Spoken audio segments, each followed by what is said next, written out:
गडी हत्या झाली. गडीचा मालक धारा कीर्ती पडूनही कोण लढले एवढे चिवटपणे ते होते एक स्त्री. सावित्री देसाई तिचे नाव होते. तीच लढवत होती ही गडी.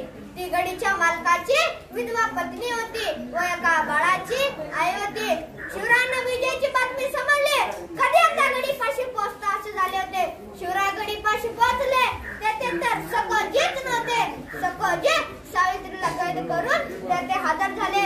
सखोजी रागाच्या उन्मादाच्या भरात शिवरायांनी मावळ्यांना स्त्री, अबला, पुरुष, दुर्बल, म्हातारे, रोगी यांना हात न लावण्याचा, त्यांचे रक्षण करण्याचा शिवरायांनी स्थापित केलेला नियम विसरला आणि त्यांचा राग इतका अनावर झाला की सखोजी विजयाच्या उन्मादाच्या भरात सावित्रीच्या गडीच्या मालकीनीवरच अतिप्रसंग करण्याचा प्रयत्न केला.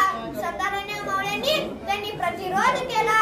पण एका बाईचे शिरदुर्भष्ट तर झालेच होते आणि शिवरायांना विजयाची वार्ता समजली आणि सखोजीच्या कुकर्माचीही सावित्रीच्या हातापायात बेड्या ठोकून तिला काळकंट्रीत टाकले. राजे गडीत गेले, स्थानापन्न झाले. त्यांनी सावित्रीला आणण्याची आज्ञा दिली. सावित्रीला आणले गेले. सावित्री खूप गांगरलेली व घाबरलेली होती. आता माझं कसं होणार? हा क्रूर शिवाजी मला मारून टाकणार. माझं बाळ अनाथ होणार. मग माझ्या बाळालाही मारून टाकणार. किती कीर्ती ऐकले पण हे सारं खोटं निघालं. तर हा सेनापती काय झालेल्या बाईवर अतिप्रसंग करू शकतो? हा तर त्यांचा राजा आहे. हा किती क्रूर असेल. सावित्रीचे विचारचक्र सुरू झाले. तिने महाराजांना अर्थसात घातली. महाराज मला मारा, महाराज मला मारा, पण माझ्या बाळाला मारू नका. महाराज पण माझ्या बाळाला मारू नका. हे तिचे करून शब्द ऐकून शिवाजी राजे गैरवरले.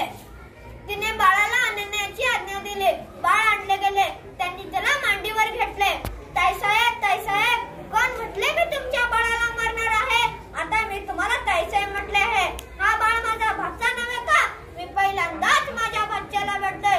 त्याला दूध बसासाठी जिंकलेली गडी मी तुम्हाला परत देतोय. आजूबाजूचे प्रदेश मी तुमच्या चोळी बांगडीसाठी देतोय. सावित्रीने आश्चर्याने शिवाजीकडे पाहिले. आता शिवाजी राजांची नजर सखोजीकडे वळली. शिवाजी राजांच्या डोळ्यातून अंगारे बरसायला लागले. सखोजी जाऊन त्यांच्या पायात पडला. महाराज माफी द्या महाराज.